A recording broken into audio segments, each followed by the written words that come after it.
Hinduism.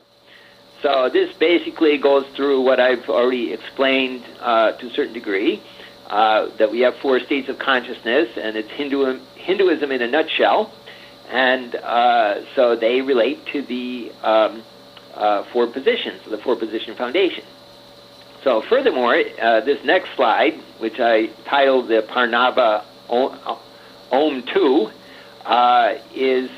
expands it, that the waking state is related to Brahma and creation, and Sarasvati is the goddess of understanding.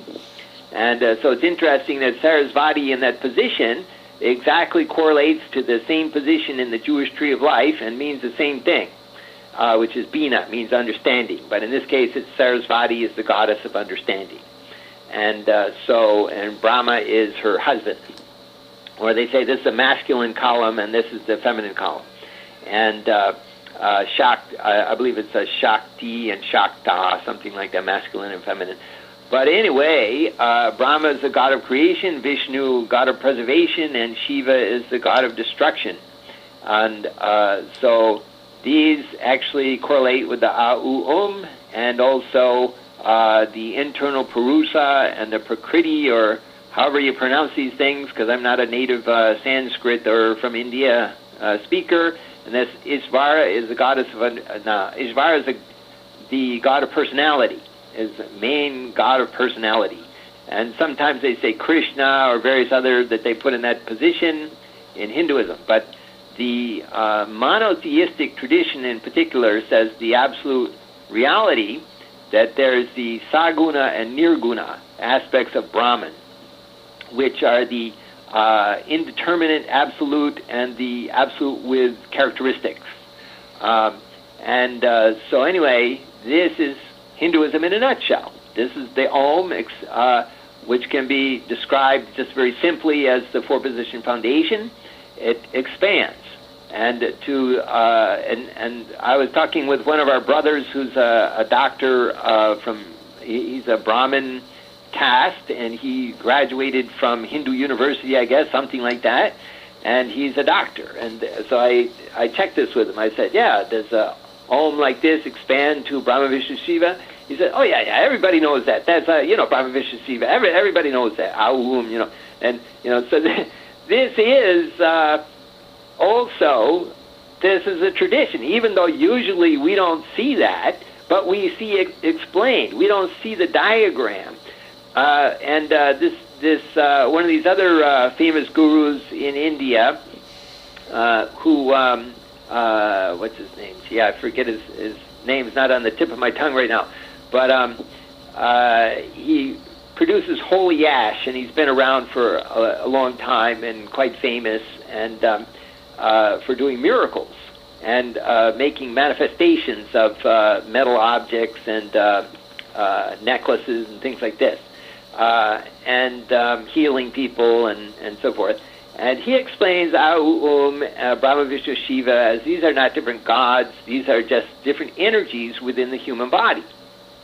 So again, this is an important theme that unifies Asian philosophy, whether it's the Middle East or India or the Far East, and this easily shows this diagram, this particular model of this diagram, this paradigm, is important to unify the religions of the world, and including science and religion, and including mind and body, and then, of course, including woman.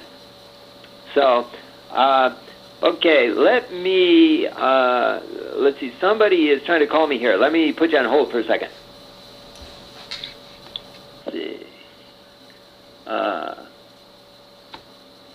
Okay, so in here I just explain what is furthermore explained. I mean, Hinduism, Oriental philosophy, the Vedas, it's just a vast body of material with a long tradition that there could be many books written on, and the Unification Thought is just a small book. Basically, Dr. Lee said he didn't consider that he had the expertise or the time or the staff to do this incredible amount of commentary on all of these, deep bodies of thought of Kabbalah, of Islam, of Hinduism, Buddhism, just a deep and vast bodies of thought that unification thought needs to comment on in order to be taken seriously. But the beginning of that comment has to be this comparison of four-position foundation process, as explained in the fundamentals of the symbolism of these different religions. So this is super important. I feel greatly privileged to have, what should we say, stumbled upon this particular way of looking at it. And, but somebody had to do it. And so for me, as I said to you previously, even discovering the book, reading the book, The Sefer Yetzirah by Aryeh Kaplan, the psychic came to me at the talk where the Taoist priest from Taiwan was giving a talk which was being translated into English, and afterwards this short, old, Jewish, gay psychic in Greenwich Village, New York, he came up to me and just, introduced himself, and he said, when you read this book, Sefer Yetzirah, you'll grow very quickly. So he had apparently received some revelation to come tell me about this book. So when I bought that book and then began reading it, and then I immediately began to tell Dr. Wilson, look, I think this is important. And initially he didn't listen to me, but eventually when I suggested he read the article in the Encyclopedia Judaica on Kabbalah, then he got serious about it. And he said that had he seen this natural array, he would have understood, that's the three blessings. So then when he began to read that book, and, I began explaining like this, then this is something that caught Dr. Wilson's attention, and he got really serious about. And so in developing this slideshow, I have to give him some credit because I was bouncing these things off from him. And but not just him, but also some of these things, there's our theologians. In other words, Dr. Frank Kaufman, Dr. Sonnenborn, various people. Dr. Shimio. I would, as I would get insights, I would share them with people in order to have give and take, and to try to get to the bottom of this, or how this could be used to do what I want to do, which is make Spirit World Machine and do the homework that Father said was necessary. And even in a sense, if we're going to make a Spirit World Machine, how is it going to be used? It's going to be used with people in the spirit world who are from all these different backgrounds. And God revealed to them these different traditions, or these different experiences that eventually evolved into these different traditions. So basically, homework to do to make a spirit world machine has to involve the energies of the spirit world and physical world, which people mediate between. So the different traditions, cultures, understanding what it has to do with God's ideal and with the highest standard of mind-body unity and husband-wife unity, etc. In other words, first and second blessings. This is basically commentary and saying that homework to make a spirit world machine and to understand the energies that are really behind the physical universe, we have to see. This is, there's the logos that's in the original mind position. There's intellect, will, emotion. There's this 12ness. There's these four seasons, 3 times of the day. Or it can be, Father said this pattern of 3 and 4 that God created according to the principle of seasonal change. And so we commonly say, well, there's 12 months in the year. Or, so this kind of thing. So this, studying the internal aspect is what this is all about. This Kabbalah and four-position foundation, Father's teaching, expression of 12 personalities, and like sometimes it says there's 12 pearly gates. Well, one point Father said there's actually 144 pearly gates. So that would be taking the 12 possibilities expressed. Anyway, it's like saying 12 times 12. And and Father said you can make that division of that order as small as necessary. So that's like saying that the universe is appearing and being created, and it has a certain what's the word? It's certain discrete number of pixels. What's the word for that? That's the word is right on the tip of my tongue. Anyway, you see it in the greater and greater clarity that if someone wants to pay attention more deeply in that area than ever did before, well, there has to be something there to pay attention to. And so in reality,